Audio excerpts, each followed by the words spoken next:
como ha dicho nuestro pastor, vamos a continuar con nuestro estudio del libro de Hebreos y nuestro estudio de esta gran epístola está siendo apasionante, muy desafiante también, pero de mucha bendición. Y estamos viendo ahí lo que el autor de Hebreos tiene en mente y es lo que toda la Escritura nos enseña.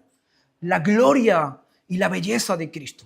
La grandeza de Jesús. Y lo que nosotros nos esforzamos a hacer en cada domingo es ver en la Biblia esa exaltación que la Escritura hace de Cristo, esa preeminencia que Cristo tiene en la Escritura. Y concretamente el libro de Hebreos está siendo apasionante. Por lo menos para mí está siendo apasionante porque nos está mostrando con mucha precisión la supremacía de Cristo, la grandeza de Jesús sobre todos. Sobre todo y sobre personajes muy ilustres, muy emblemáticos para el pueblo judío. Estuvimos viendo en los primeros capítulos que Jesús es superior a Moisés, superior a los ángeles y es superior a Moisés. Y estuvimos recordando que, bueno, sabemos que Moisés fue un hombre de Dios usado de una forma extraordinaria por Dios para librar al pueblo judío que tuvo 430 años de esclavitud sirviendo a Faraón. Allí Dios llamó a Moisés y a través de Moisés y haciendo milagros impresionantes, Dios rescata a su pueblo para que le sirva. Y estuvimos hablando que Jesús es nuestro Moisés. Jesús nos sacó de Egipto y no del Egipto físico, sino del Egipto espiritual. Jesús vino a predicarnos la verdad y no solamente a predicarnos la verdad, Jesús vino a hacernos libres de nuestra vida pecaminosa, libres de nuestro estado de muerte, de nuestro estado de esclavitud. Jesús nos libertó porque Él es la gran verdad que hace libre a todo aquel que cree en su nombre. Y Jesús no es como Moisés, hermano. Jesús es superior a Moisés. Moisés libró a una generación concreta y a una nación concreta. Jesús no libró solamente a una nación y a una generación. Jesús ha libertado y seguirá libertando por el poder del evangelio a gente de todo pueblo, tribu, lengua y nación y a lo largo de la historia para la gloria y el honor de Cristo. Por eso Jesús es infinitamente mayor que Moisés. Y también estuvimos viendo que Jesús es nuestro Aarón y Él es también infinitamente más grande que Aarón.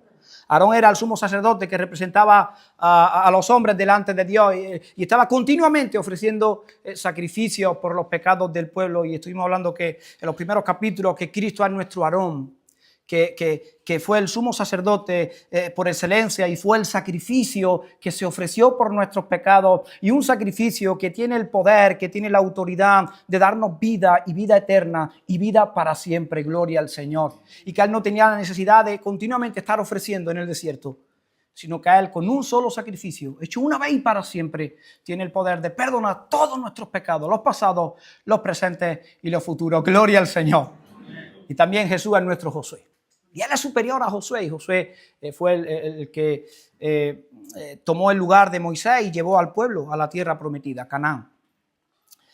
Jesús es nuestro Josué que nos lleva al verdadero reposo. Él nos lleva a la casa del Padre. Y es infinitamente más grande que Josué y es infinitamente más grande que todo. Él es el Señor del universo. Gloria a Dios. Aleluya. El creador del cielo y de la tierra.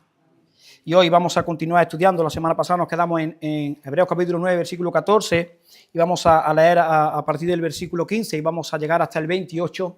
Con la ayuda del Señor vamos a estar exponiendo estos versículos. Y hermanos, el autor de Hebreos dice así en el versículo 15, dice: así que, por eso es mediador de un nuevo pacto, para que interviniendo muerte para la remisión de las transgresiones que había bajo el primer pacto, los llamados reciban la promesa de la herencia eterna. Porque donde hay testamento, es necesario que intervenga muerte del testador. Porque el testamento con la muerte se confirma, pues no es válido entre tanto que el testador vive, de donde ni aun el primer pacto fue instituido sin sangre. Porque habiendo anunciado Moisés todos los mandamientos de la ley a todo el pueblo, tomó la sangre de los becerros y de los machos cabríos con agua, lana, escarlata e hisopo, y roció el mismo libro y también a todo el pueblo, diciendo: esta es la sangre del pacto que Dios os ha mandado. Y además de esto, roció también con la sangre el tabernáculo y todos los vasos del ministerio. Y casi todo es purificado según la ley con sangre, y sin derramamiento de sangre no se hace remisión.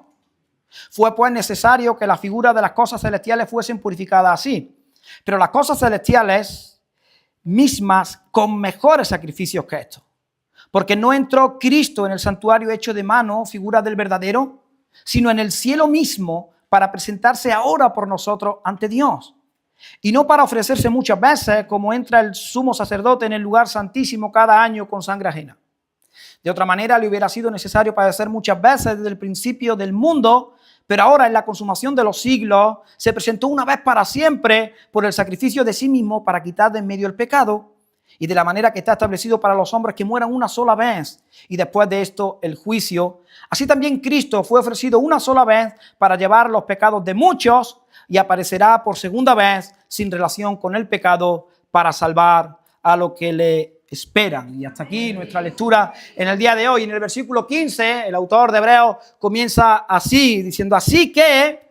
Y esto nos está conectando con el contexto más inmediato, y especialmente con el versículo 14, por cuanto Cristo tiene un sacrificio con una vigencia eterna. El autor de Hebreos nos está diciendo, es hecho fiador de un mejor pacto. Y aquí en el versículo 15, el primer versículo que hemos leído, el autor de Hebreos tiene en mente la justificación de los santos del antiguo pacto. El versículo 15, el autor revela otra gran consecuencia del sacrificio de Cristo. El sacrificio de Cristo es el cumplimiento de la esperanza de salvación de los santos del antiguo pacto. Hasta aquí, el autor nos ha estado diciendo acerca del antiguo pacto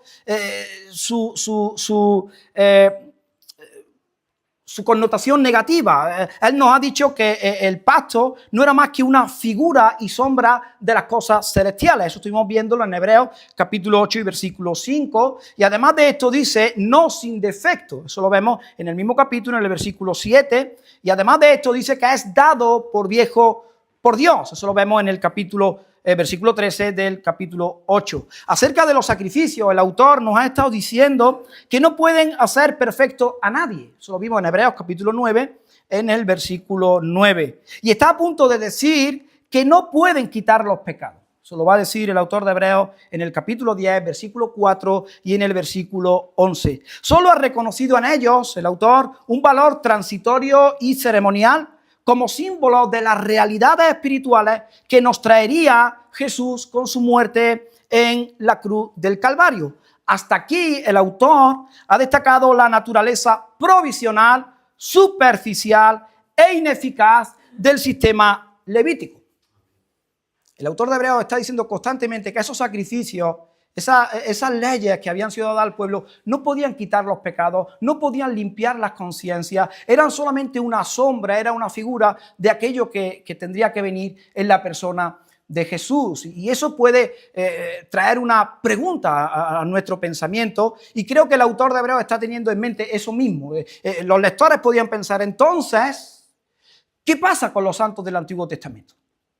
Si esos sacrificios no limpian sus conciencias, si esos sacrificios no limpian sus pecados, ¿cómo entonces ellos son salvos?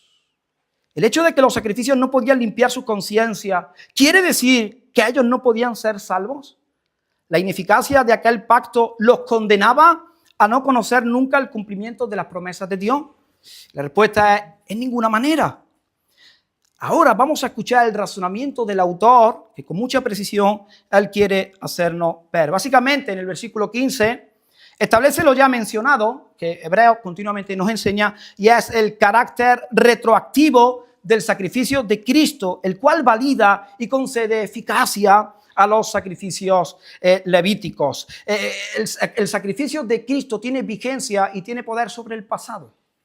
Su sangre preciosa, su muerte en la cruz es el acceso directo que les hace alcanzar la salvación a los creyentes del antiguo pacto. Por eso el autor dice en el versículo 15, así que por cuanto su sacrificio es eterno y tiene vigencia eterna, es mediador de un nuevo pacto, para que interviniendo muerte, dice, para remisión de las transgresiones que había bajo el primer pacto, los llamados reciban la promesa de la herencia eterna. Y vamos a ver el versículo 15, muy interesante, vamos a verlo frase por frase. En primer lugar, dice, Jesús es mediador de un nuevo pacto. Y esta frase ya nos resulta familiar, porque el autor de Hebreos la ha estado mencionando en algunas partes, como por ejemplo en Hebreos capítulo 8, versículo 6, el autor nos dice que es mediador de un mejor pacto. Y aunque aquí utiliza la palabra nuevo, la idea es la misma. Es en virtud de su sacerdocio, es decir, en virtud de haberse ofrecido a sí mismo como víctima expiatoria, como Jesús realiza su mediación entre Dios y los hombres. Puesto que su sacrificio es mejor, su ministerio también lo es, el pacto es mucho mejor. Pero ahora bien, ¿con qué efecto opera el sacrificio de Cristo? Con el efecto únicamente de proveer salvación para los creyentes que hayamos vivido después de su realización. ¿Acaso conocemos nosotros una salvación que no alcanzó a los santos del Antiguo Testamento? No. La obra expiatoria de Cristo y su mediación del nuevo pacto sirven también para aquellos que vivían bajo el primer pacto. Prestemos atención, hermanos, a lo que el autor sigue diciendo. Segunda parte del versículo dice, para que interviniendo muerte para la remisión de las transgresiones. La paga del pecado es la muerte. Romanos 6:23, Pablo decía, la paga del pecado es muerte. Romanos 3:23, Pablo había dicho unos capítulos antes, por cuanto todos pecaron, todos están destituidos de la gloria de Dios. Por lo tanto, para que nuestros pecados sean borrados, alguien tiene que morir. Y eso es precisamente las buenas del Evangelio. Consisten en esto, en que Jesús murió por nosotros. Nosotros teníamos que pagar por nuestro pecado, nosotros teníamos que morir por nuestro pecado y hubo un sustituto perfecto, el cual el Padre envió y el Hijo gustosamente y voluntariamente vino a buscar y a salvar lo que se había perdido. ¡Gloria al Señor! Por lo tanto, Jesús murió como nuestro sustituto. Su sacrificio es vicario, sustitutivo, ocupó nuestro lugar. Dios ha hecho provisión, ha entregado a aquella víctima cuya muerte puede expiar nuestros pecados. Jesús dijo en la cruz del Calvario, consumado es. La provisión es suficiente, completa y definitiva. Gloria al Señor. Pero notemos algo importante, hermano. El autor aquí, sin embargo, no está diciendo pecados, sino dice transgresiones. ¿Y cuál es la diferencia? Las transgresiones son pecados, pero pecados de cierto tipo, o mejor dicho, pecados contemplados desde cierto ángulo. La transgresión es el quebrantamiento de una ley. Por lo tanto, para que un pecado pueda ser considerado una transgresión, tiene que existir una ley que transgredir. Es obvio que con este término, el autor aquí está pensando en personas que están bajo la acusación de la ley. Es decir, su afirmación acerca de la remisión de transgresiones por el sacrificio de Jesús tiene como objeto a los creyentes del antiguo pacto. Ya ha quedado claramente establecido que la sangre de Jesús limpia las conciencias de los creyentes. Nosotros somos salvos por el sacrificio de Cristo. Su sacrificio nos salva, su sangre limpia nuestra conciencia, nos hace aceptos en el amado. Y lo mismo pasa con los santos del Antiguo Testamento. Ellos eran salvos en virtud al sacrificio y los méritos de Jesús de Nazaret. Y no hay otro medio. Jesús dijo, yo soy el camino, la verdad y la vida. Y nadie viene al Padre si no es por mí. Hay un movimiento, se llama el dispensacionalismo. Y yo no voy a decir si el dispensacionalismo es correcto o es incorrecto, no voy a dar mi opinión aquí. Pero el dispensacionalismo fue un movimiento nuevo que nació en el siglo XIX y entre muchas cosas el dispensacionalismo enseña sobre todo en la parte escatológica, de ahí la enseñanza de la venida del Señor en dos etapas. Primero el Señor viene, rapta a su iglesia, luego hay 3 años y medio de tribulación, otros 3 años y medio de gran tribulación y luego una segunda venida. El dispensacionalismo también da un fuerte énfasis al pueblo de Israel, de manera que el pueblo de Israel se ha convertido, para este movimiento, en el reloj profético de Dios. Y el dispensacionalismo, entre una de las cosas heréticas que tiene, no digo que todo el dispensacionalismo sea malo, pero aquí sí, ellos enseñan que los santos del Antiguo Testamento se salvaban guardando la ley. Y se salvaban gracias a esos sacrificios que Dios les había dicho, sin la necesidad del sacrificio de Cristo. Y tanto es así que hoy día hay muchos dispensacionalistas muy buenos, de hecho yo leo muchos de ellos. Uno que nos ha dejado recientemente era John MacArthur, y él se consideraba uno de ellos, pero él decía que reconocía en el dispensacionalismo esta parte negativa que enseñaba el tema de la salvación fuera de Jesús. Miguel Núñez, ese sí que está vivo y a mí me gusta y escribe con una pasión y con una precisión muy profunda, y yo le leo mucho también. Él es lo mismo, él es dispensacionalista, pero él aquí se desmarca del dispensacionalismo reconociendo que hay errores ahí. Yo no estoy diciendo si el dispensacionalismo está bien o está mal, es correcto bíblicamente o no, simplemente estoy diciendo que hay un sistema que enseña que los santos del Antiguo Testamento se salvaban fuera de Cristo, aparte de Cristo. Y hay hermanos con los cuales yo hablo y trabajo como compañero de ministerio allí en prisión, que pertenecen a ciertas denominaciones que hoy siguen enseñando que los santos del Antiguo Testamento eran salvos sin la necesidad del sacrificio de Cristo. Pero el autor de Hebreos aquí está diciendo que Jesús murió por las transgresiones de aquellos que vivían bajo el antiguo pacto, nos sigue diciendo. Y aquí es interesante porque en la tercera cosa que dice que Jesús murió por las transgresiones que había bajo el primer pacto. Ahora se hace explícito lo que hemos visto implícitamente en las frases anteriores. El autor está contemplando la remisión por medio del sacrificio de Cristo de los pecados de los santos del Antiguo Testamento. En sí, los sacrificios levíticos no podían quitar los pecados de nadie. Solo servían como una especie de promesa gráfica de que Dios en algún momento futuro proveería una víctima que realmente limpiaría las conciencias de aquellos creyentes. Y esa víctima, ese sacrificio, es el sacrificio de Cristo en la cruz del Calvario. Gloria al Señor, hermano. Y la razón por la cual el sacrificio de Jesús es retroactivo en su virtud expiatoria, la vimos en el capítulo, la vimos la semana pasada en el versículo 14. ¿Por qué? Porque Jesús es eterno. Y su sacrificio tiene una vigencia eterna. Él se ofreció, dice el versículo 14, mediante el Espíritu eterno o mediante su Espíritu eterno. Había dimensiones eternas del sacrificio del Señor Jesucristo, por lo cual vale para todos los tiempos. Gloria al Señor. Abraham puede ser salvo porque Jesús murió por él. Isaac puede ser salvo porque Jesús murió por él. Jacob puede ser salvo porque Jesús murió por él. Y la iglesia en el Antiguo Testamento puede ser salva porque Jesús murió por él. Y nosotros somos salvos, hermanos, y somos añadidos al cuerpo de Cristo porque Jesús murió por nosotros. Gloria al Señor, porque Cristo derramó su sangre preciosa en la cruz del Calvario para perdonar todos nuestros pecados, pasado, presente y futuro. En cuarto lugar, este versículo nos dice que los llamados reciben la promesa de la herencia eterna. Hay remisión de transgresiones, pues aún bajo el primer pacto, pero remisión de transgresiones ¿para quiénes, hermanos? ¿Para todos? No, solo para algunos. Habríamos supuesto que el autor los llamase los creyentes, pero prefiere decir los llamados, y es lo mismo. Los llamados es una expresión que nos habla desde el principio de los tiempos, desde el principio de la historia de la salvación, cuando Dios llamó a Abraham. Dios llama a Abraham a salir de su tierra, de su parentela, a la tierra que a él le iba a mostrar, iba a hacer de él una gran nación y le iba a dar una multitud tan innumerable como las estrellas del cielo o la arena del mar. Y hermano, esa promesa de forma definitiva está hablando de la iglesia.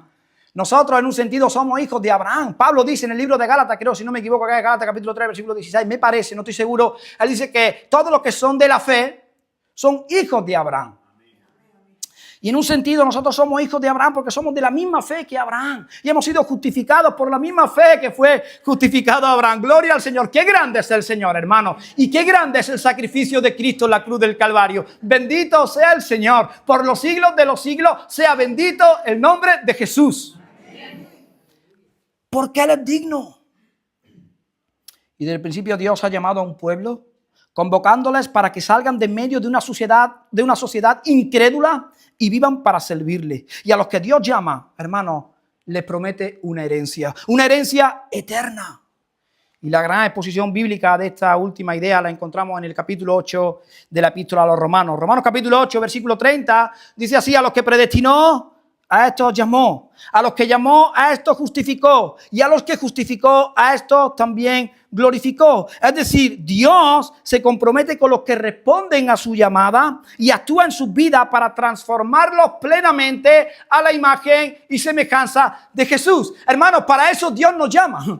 Para eso Dios nos salva, para hacernos más como Cristo. Como decía Juan el Bautista, es necesario que yo mengüe y que Él crezca. Dios nos llamó para conformarnos a la imagen y semejanza de Jesús. Ese es el propósito de Dios. Para eso Dios nos salvó. Para que seamos más como Jesús. Para que demos el fruto del Espíritu. Para que vivamos para la gloria y el honor de Cristo. Para que cuando nos vean a nosotros, vean a Jesús. Y glorifiquen a nuestro Padre que está en los cielos. Gloria al Señor. Y lo que el apóstol Pablo expone largamente en Romanos 8, el autor de Hebreos lo sintetiza en nuestro versículo.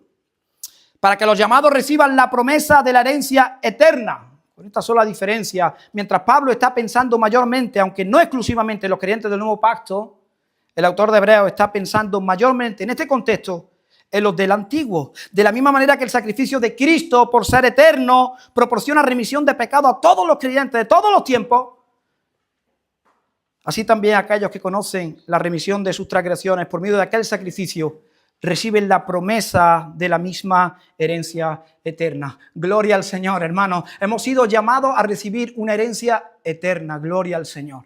Hermanos, somos herederos, coherederos juntamente con Cristo. Las promesas de Dios nos pertenecen. Gloria al Señor. El cielo nos pertenece. Jesús dijo, todas las cosas me han sido entregadas por mi Padre. Todas, en el cielo y en la tierra.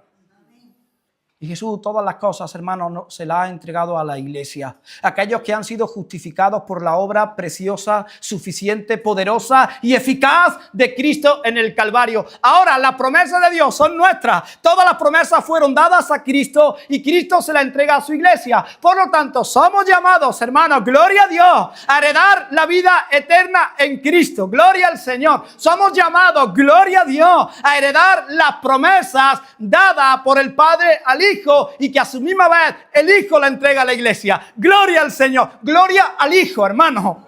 Por eso Jesús es el objeto de nuestra alabanza, ¿o no? Por eso Jesús es el objeto de nuestra admiración. Gloria al Señor. Por eso Jesús es el objeto de nuestro amor, porque Él lo ha hecho todo por nosotros, hermano. Y si hemos recibido algo, lo recibimos por Cristo, porque Jesús no solamente murió por nosotros, Jesús vivió por nosotros.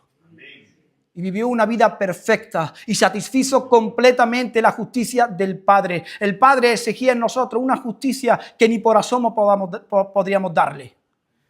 Una obediencia absoluta a la ley moral y religiosa de Dios. Eso fue lo que hizo Cristo. Obedeció en todo. No desobedeció ni a una tilde ni a una coma de la ley. Y obedeció de forma perfecta a la ley religiosa y moral de Dios.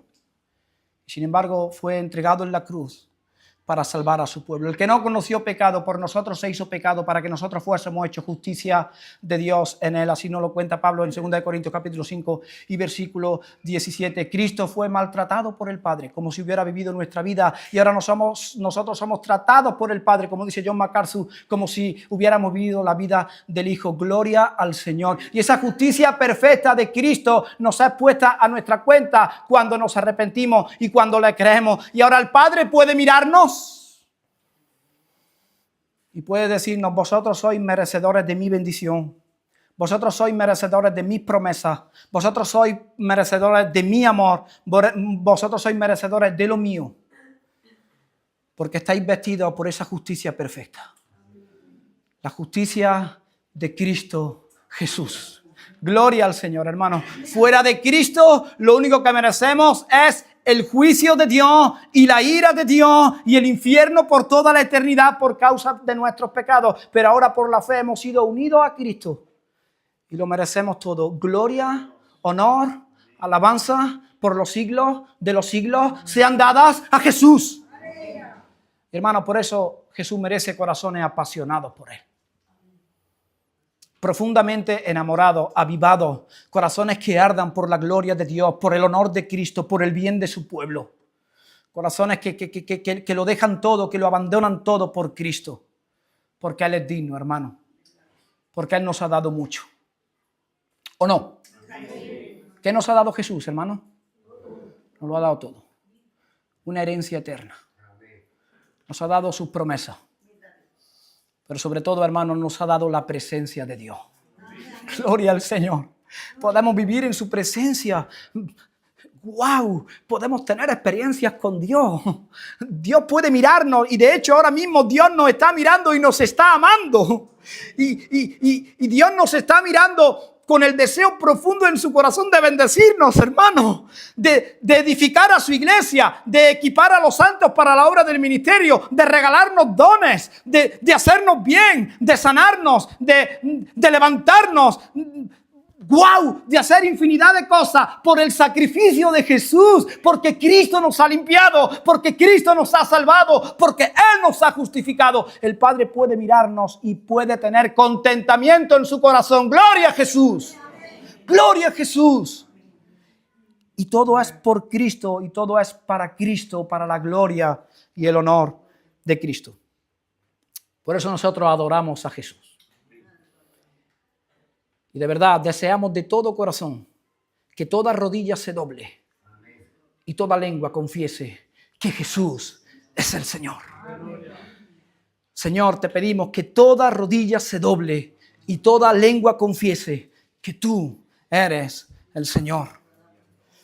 Hemos sido llamados para heredar la promesa eterna, gloria al Señor. Dios prometió esta herencia inicialmente a Abraham y a su descendencia, es decir, todos los que siguen las pisadas de la fe que tuvo nuestro padre Abraham, sean judíos o sean gentiles, son herederos de la misma promesa por la fe. Pero antes de poder entrar en el cumplimiento de ella, fue necesario, nos dice el autor, que interviniese la muerte. Como está a punto de decir el autor de Hebreos, la promesa es como un testamento. Su cumplimiento requiere la muerte del testador. El sacrificio de la cruz tuvo que anteceder la entrada en su herencia a los creyentes del antiguo pacto. Por lo tanto, cuando nosotros entremos en nuestra herencia, hermanos, aquello que el Señor nos ha regalado por gracia, por la fe en el sacrificio de Cristo, y recibamos nuestra herencia en el día final y nos encontremos allí con los santos del Antiguo Testamento, descubriremos que ellos han entrado en la suya de la misma manera que nosotros, gracias al sacrificio único y válido para todos los tiempos. El único sacrificio que realmente capacita al hombre para estar eternamente en el lugar santísimo es el sacrificio de la cruz de Cristo. Gloria al Señor. Y fuera de Jesús no hay salvación para nadie. Ni para Abraham, ni para Isaac, ni para Jacob, ni para nosotros, ni para las generaciones futuras. No hay salvación para nadie. Solo Cristo salva. Porque Él resucitó de entre los muertos, ascendió a los cielos y como está a punto de decir el autor de Hebreos, Él no entró a un santuario hecho por hombres, que era sombra de lo que había de venir. Él entró a la misma presencia de Dios. Eso simbolizaba el santuario, la presencia de Dios y sobre todo el lugar santísimo, la máxima expresión de la gloria de Dios, de la presencia. Allí entró Jesús. Por eso Pedro decía en Hechos de los Apóstoles capítulo 4 y versículo 12, no hay otro nombre bajo el cielo en el cual podamos ser salvos, solo en el nombre de Jesús. Pablo le escribía a Timoteo y le decía, solo hay un Dios y un mediador entre Dios y los hombres, y se llama Jesús. Solo Cristo puede salvar, gloria al Señor, porque Él murió por nuestros pecados. Solo Jesús ha muerto por nuestros pecados, solo Jesús, ningún otro. Pero Jesús no solo murió, Jesús fue sepultado. Y al tercer día Jesús se levantó de entre los muertos. Hermano, si tú vas al sepulcro de cualquier líder religioso que se haya levantado a lo largo de la historia, que son miles, sus huesos están allí. Pero el sepulcro del Señor se quedó vacío. Gloria a Dios. Y la resurrección garantiza nuestra salvación. La resurrección garantiza nuestra aceptación. Y la resurrección es el sello, es el mensaje público de que Dios aprobó, aceptó el sacrificio de su amado Hijo Jesús, muriendo en la cruz por nuestros pecados. Gloria al Señor. En el versículo 16 y 17, el autor de Hebreos recoge y amplifica una de las ideas que ya he expuesto en el versículo 15.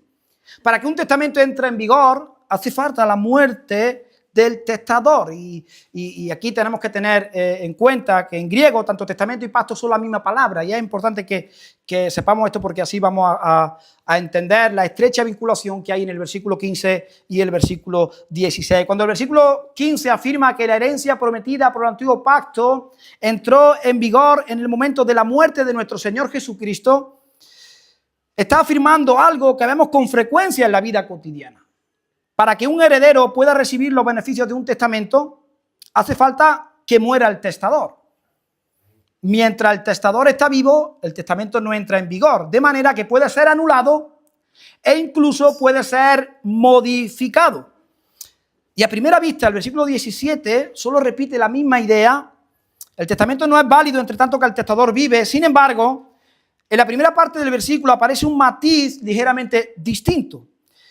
Porque el testamento dice, con la muerte se confirma. El verbo confirmar sugiere, por lo tanto, no solamente que el testamento entra en vigor cuando el testador muere, sino también que a partir de aquel momento es intocable.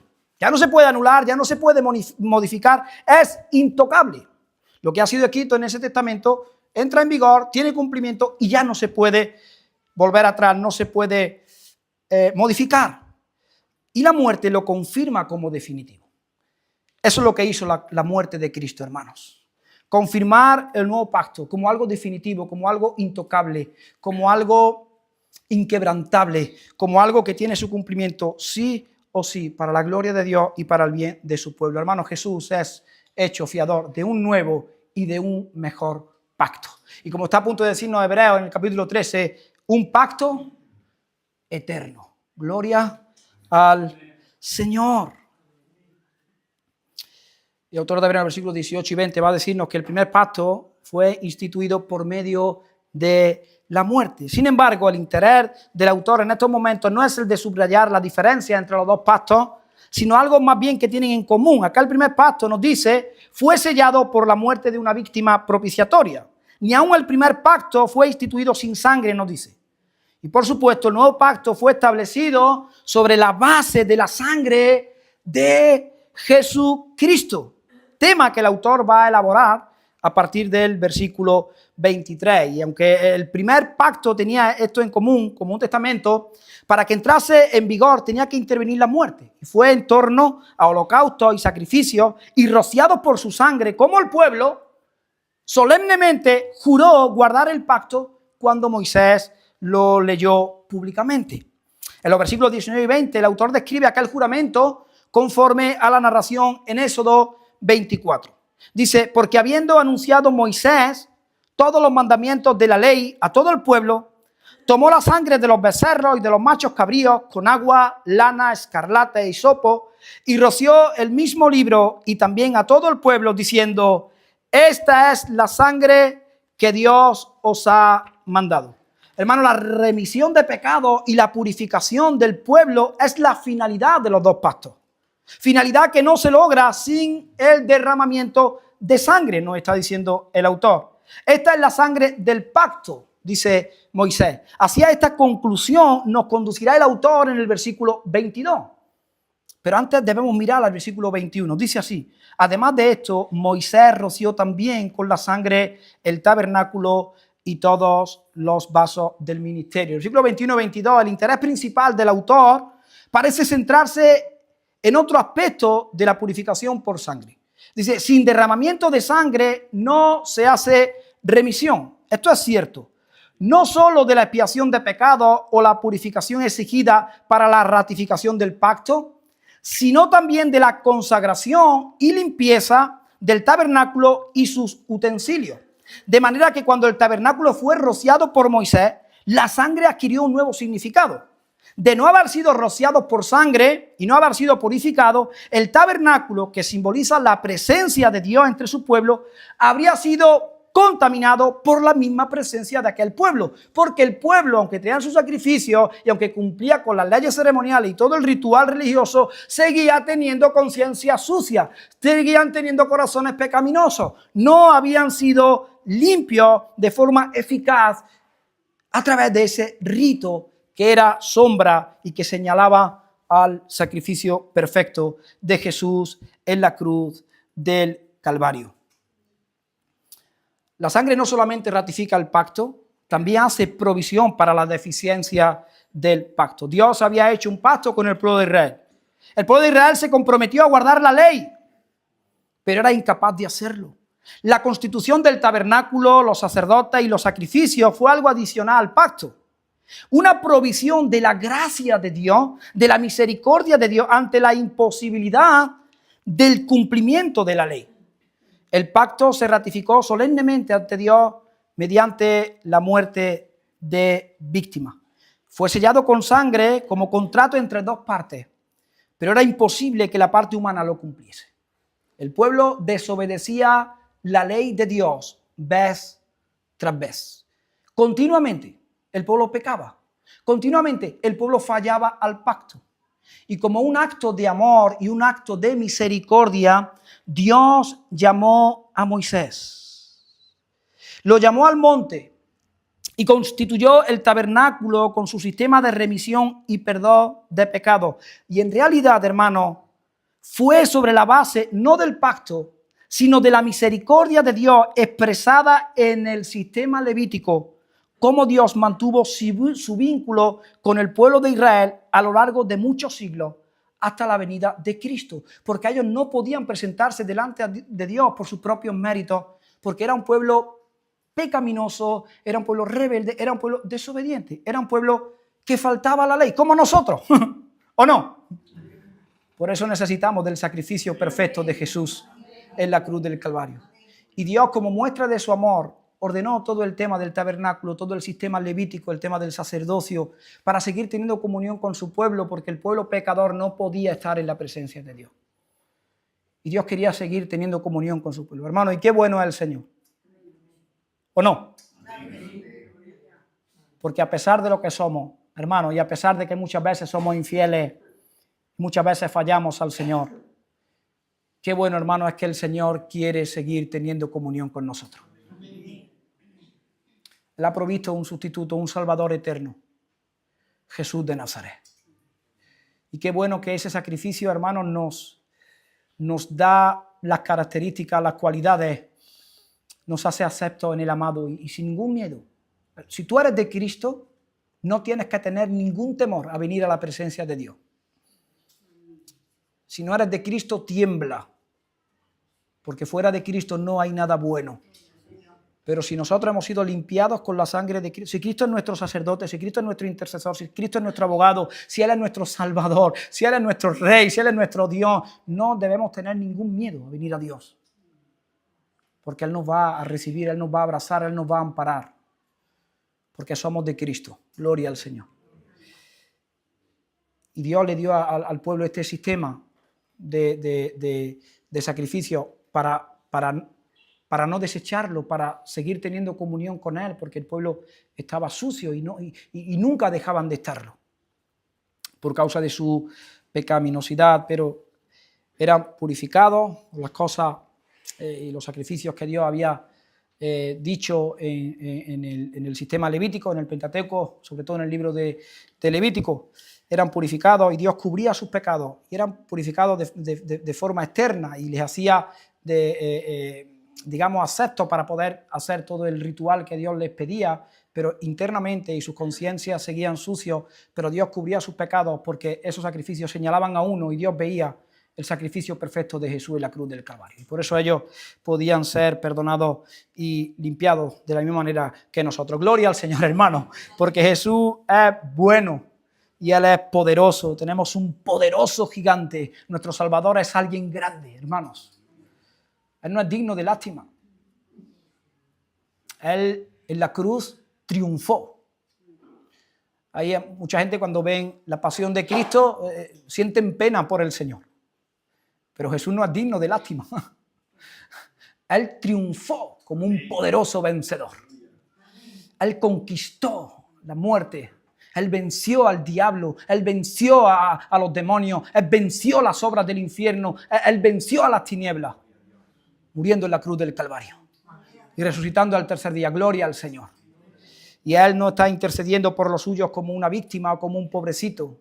Él está intercediendo como alguien que tiene el derecho, como alguien que tiene la autoridad, el poder, los méritos porque Él conquistó. Gloria al Señor. Y hermano, y está conquistando a un pueblo. Gloria al Señor. Y ha conquistado nuestras vidas. Gloria al Señor.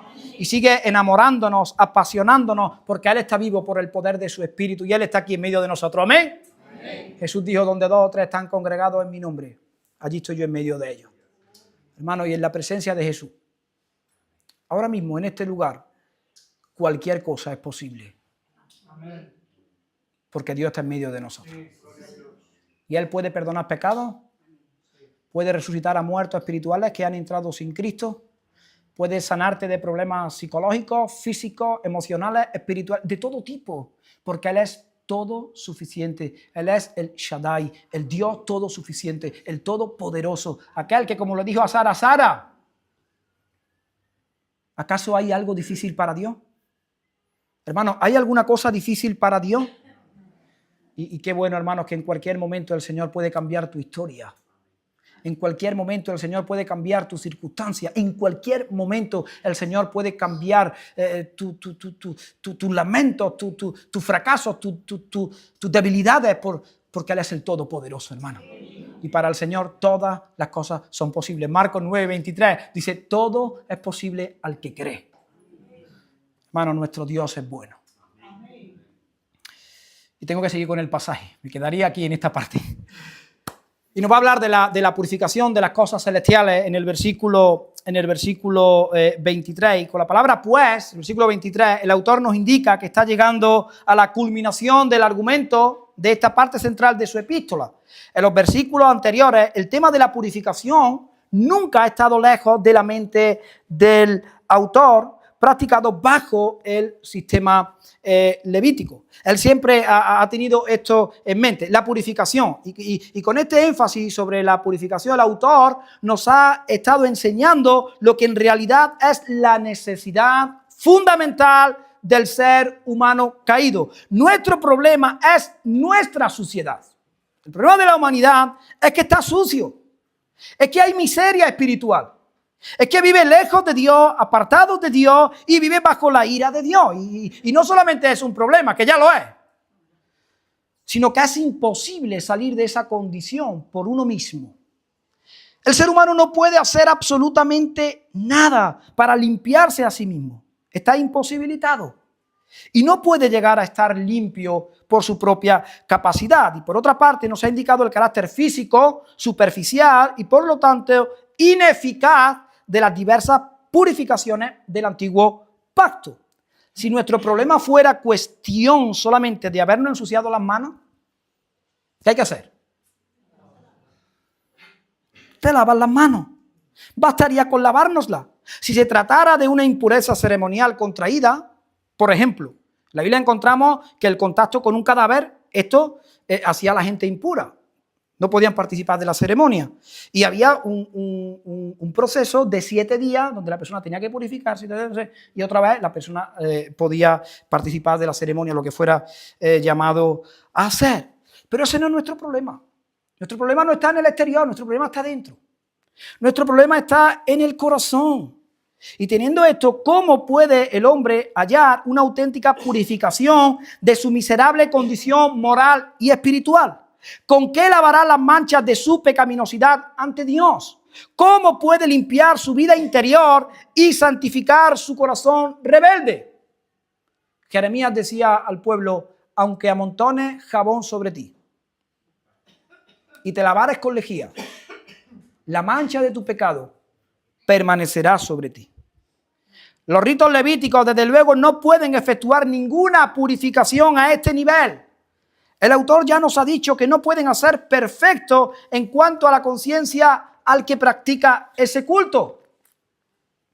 Solo sirven para purificación de la carne a efectos ceremoniales, como dice el versículo 13 de este mismo capítulo que estamos viendo. En cambio, nos ha indicado que lo único eficaz para limpiar la inmundicia del corazón es el sacrificio de nuestro amado, bendito y glorioso Salvador llamado Jesucristo.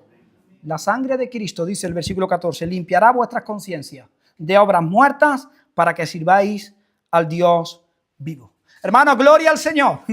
Hay buenas noticias, hay motivos de gozo, hay esperanza en nuestros corazones, hay consuelo, Hay fortaleza, porque sí, reconocemos que pecamos o no.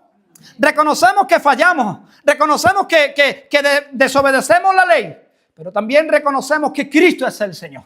Reconocemos que Cristo es el Salvador, que Él murió por nosotros, que su justicia nos ha sido imputada, nos ha sido transferida por la sola fe. Yo le creo y Él me salva. Gloria a Jesús.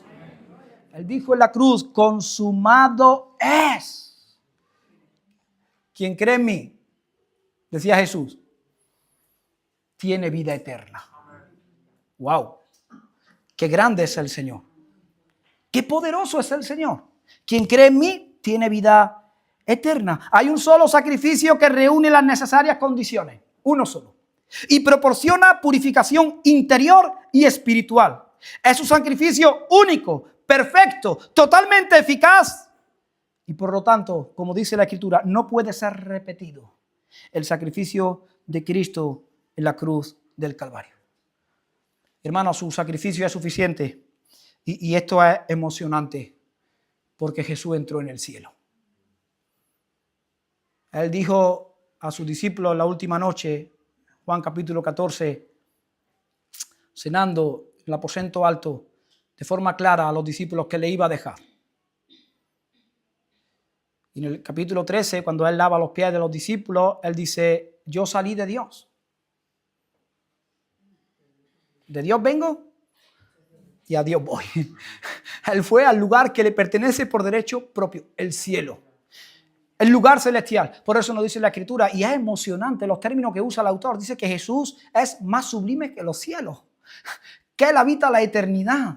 Él es precioso en gran manera, gloria al Señor. Y ahora nos está diciendo el autor de Hebreos que Él no ha entrado a un lugar físico. Mateo capítulo 27, versículo 51, dice que cuando Jesús muere en la cruz, el templo se rasgó desde abajo, desde arriba hasta abajo, perdón, al morir en la cruz. Pero Jesús nunca entró en ese santuario. Jesús entró al cielo, que era lo que simbolizaba el santuario, el cielo, el trono de Dios, la máxima expresión de la gloria de Dios, de la santidad de Dios. Y Él dijo, no se turbe vuestro corazón ni tenga miedo. Creéis en Dios, creed también en mí. En la casa de mi Padre muchas moradas hay. Si así no fuera, yo os lo hubiera dicho. Voy pues a preparar lugar para vosotros. Y si me fuera y os prepararé lugar, vendré otra vez. Gloria al Señor. Y os tomaré a mí mismo, para que donde yo estoy, vosotros... Gloria al Señor, hermano. Es emocionante. Cristo es emocionante en gran manera. ¿Quién nos entrega a nosotros la herencia eterna? Nos las entrega el Hijo eterno de Dios. ¿Quién está preparando un lugar para nosotros en esa herencia eterna? El Hijo, y siempre el Hijo. Gloria al Hijo. Por eso dice, quien no honra al Hijo, no honra al Padre.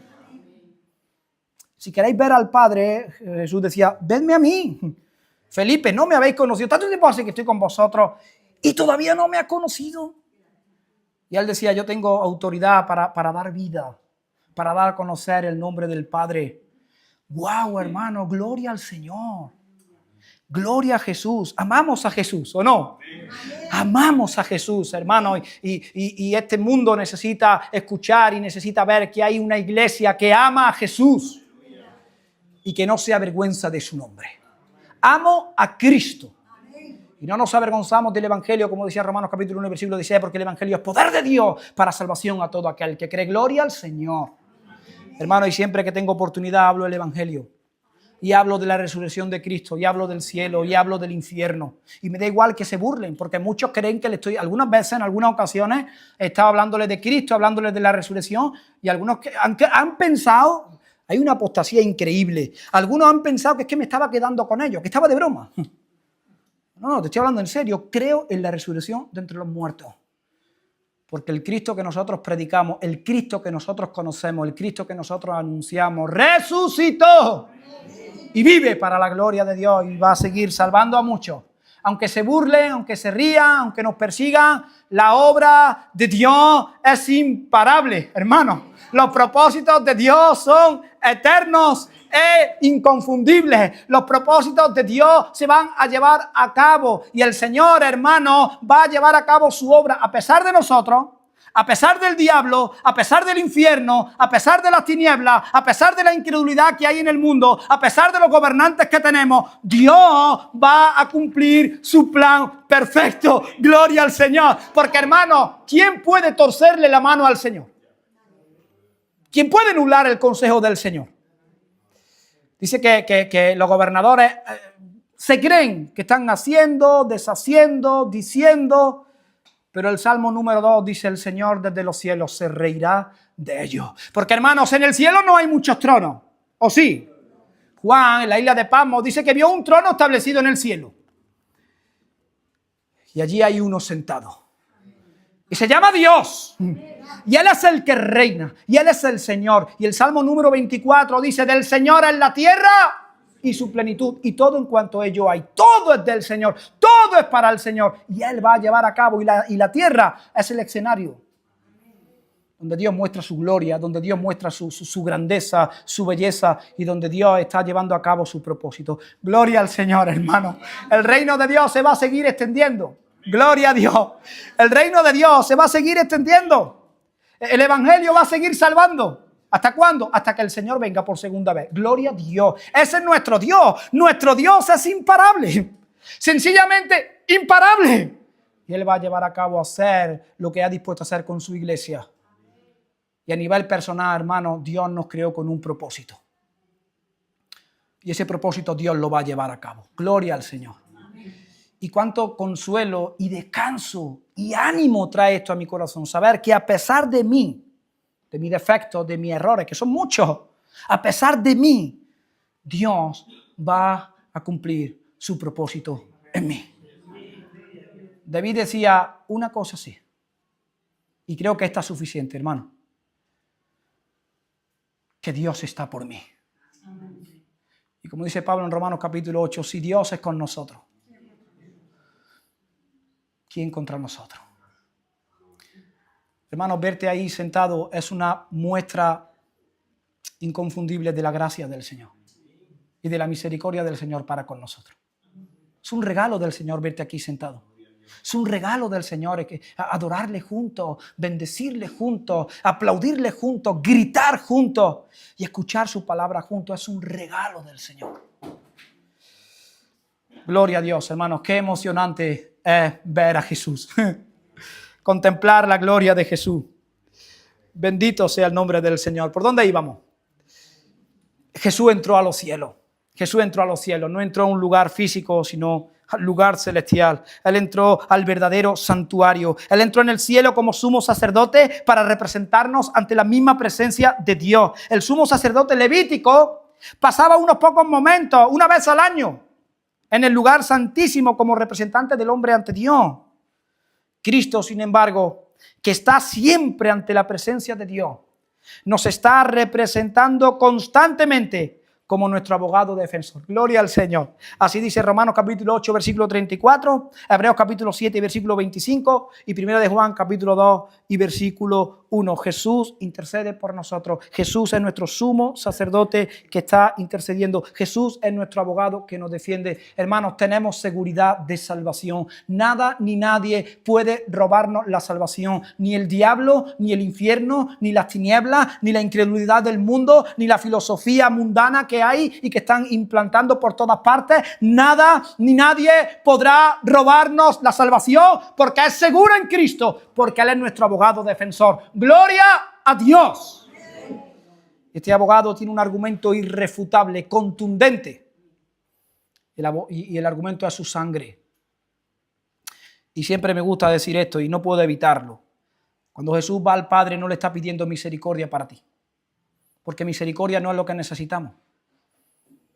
Necesitamos justicia. Y Jesús le está diciendo al Padre: Padre, te pido justicia para ellos. Y esto parece un poco contradictorio porque siempre pienso en un tribunal físico, el fiscal, el abogado que te acusa, el defensor y el juez. Y ahora tu abogado que supuestamente te está defendiendo, tú eres un delincuente y tu abogado le dice al juez: hey, te pido justicia para él. Justicia. Imagínate, justicia para un asesino. Justicia. Sería culpable, de forma irremediable, culpable. Pero sin embargo Jesús le está diciendo, te pido justicia para ellos. Porque merecen la muerte, pero yo he muerto por ellos. Mira mi sangre. Padre, y tú eres un juez justo, ¿o no? Y un juez justo no puede golpear 2 veces al culpable. Un juez justo no puede hacer pagar 2 veces al culpable por el mismo delito. Y Jesús ya pagó por nuestros delitos. Y por eso, 1 Juan capítulo 2, versículo 1, dice, hijito, estas cosas aquí para que no peque, pero si alguno hubiere pecado, abogado tenemos para con el Padre. Dice, el cual la propiciación por nuestros pecados, no solo por los nuestros, sino por los del mundo entero. Y Él está diciendo, y si venimos a Dios y confesamos nuestros pecados, Él es fiel y justo. ¿Te das cuenta? Él es fiel y justo.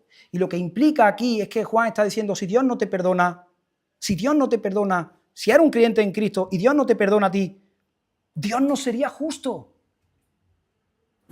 Entonces te perdona por causa de la justicia.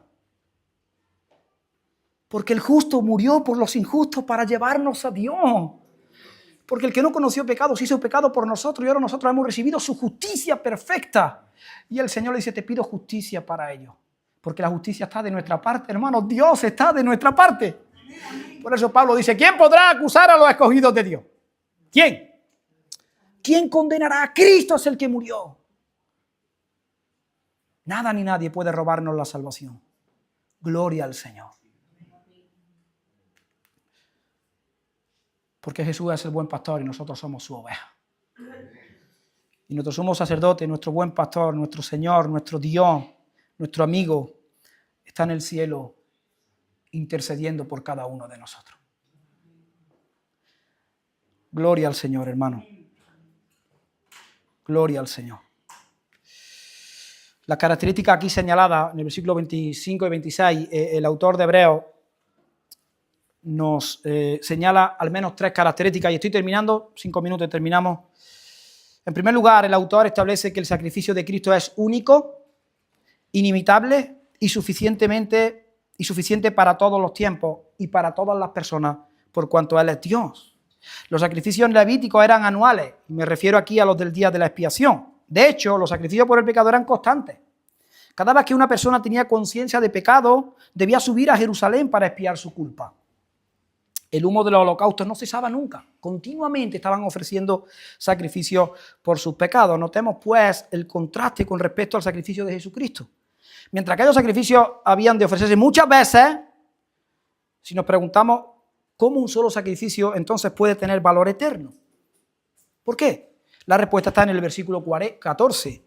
Porque alguien eterno murió en la cruz. Jesús era plenamente humano, se ofreció a sí mismo, mediante el Espíritu Eterno, como dice la Escritura, y Él era Dios, el Hijo eterno de Dios. Y por cuanto Él es Dios, su sacrificio abarca los 3 tiempos gramaticales, pasado, presente y futuro. Su sacrificio tiene una vigencia eterna. Gloria al Señor. Por eso Jesús es único. Él es único. La diferencia de todo y de todos. Él es único. Y Hebreos capítulo 9, versículos 27 y 28, nos habla el autor que todos tendrán que comparecer ante el juicio de Dios.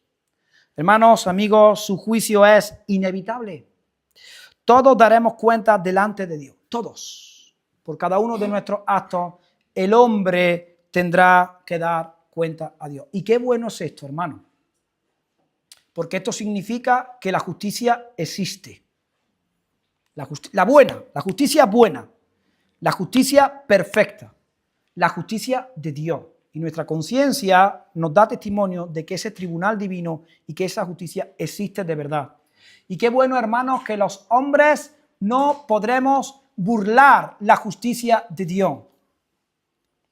Alguien dijo que si la justicia no existiera, si la justicia divina no existiera, dijo, el mundo sería una broma, pero pesada.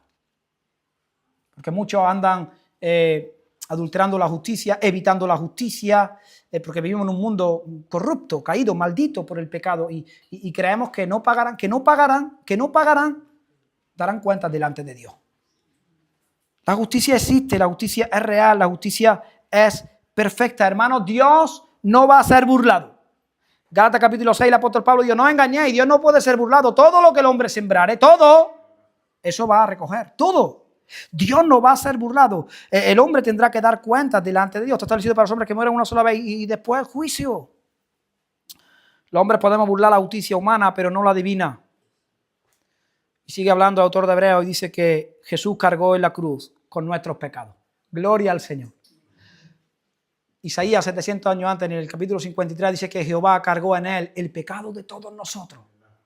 Todos nuestros pecados fueron cargados sobre Cristo. Y ahora nosotros recibimos su justicia perfecta y podemos disfrutar a Dios. Podemos disfrutar de Dios, podemos disfrutar a Dios. Podemos disfrutar de su presencia. Y dice el autor de Hebreos que va a aparecer por segunda vez. Él vino, su primera venida, Juan el Bautista le señala públicamente: he aquí el Cordero de Dios que quita el pecado del mundo. Pero en su segunda venida Él vendrá como león. Y vendrá para vencer, y vendrá para juzgar, y vendrá para implantar su reino, y vendrá para conquistar, y vendrá para, hacer cosas extraordinarias. Y hermano, nosotros vivimos con la esperanza de que Cristo vuelve por segunda vez. Amén. Y nosotros, su iglesia, le decimos: ven pronto, Jesús. Ven pronto, Señor. Maranata, Cristo viene, hermano, y mientras viene, hermano, desgastemos nuestro cuerpo, desgastemos nuestra energía, desgastemos nuestros recursos, todo lo que nosotros somos. Entreguémoslo para la gloria de Dios y para el bien de su pueblo. Señor, que venga tu reino, Señor, y mientras tu reino viene, porque ya está viniendo, sigue extendiendo tu reino. Sigue extendiendo tu reino. Señor, reina sobre mis vecinos, reina sobre mi ciudad, reina sobre mi país, reina, echa fuera las tinieblas, Señor, que venga tu reino. Ven pronto, Jesús, le decimos al Señor, y hermano, el Señor es bueno. Y nosotros somos dichosos, somos bienaventurados, porque como hemos leído al principio de nuestro culto, somos ovejas de su prado y Él es el buen pastor. Una misma visión para un nuevo siglo, una generación que levanta a Cristo y se une en oración, clamando por España.